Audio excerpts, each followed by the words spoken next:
আচ্ছা, এই বোতলটার কথা তোমাদের মনে আছে?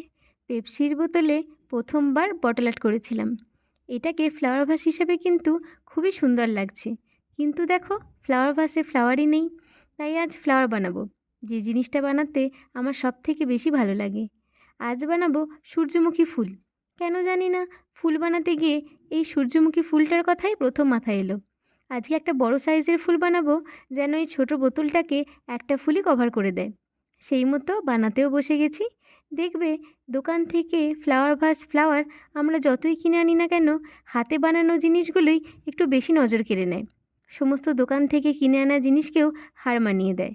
আমার বানানো এই সূর্যমুখী ফুলটা অরিজিনাল ফুলের মতো হয়েছে কিনা জানিও তো।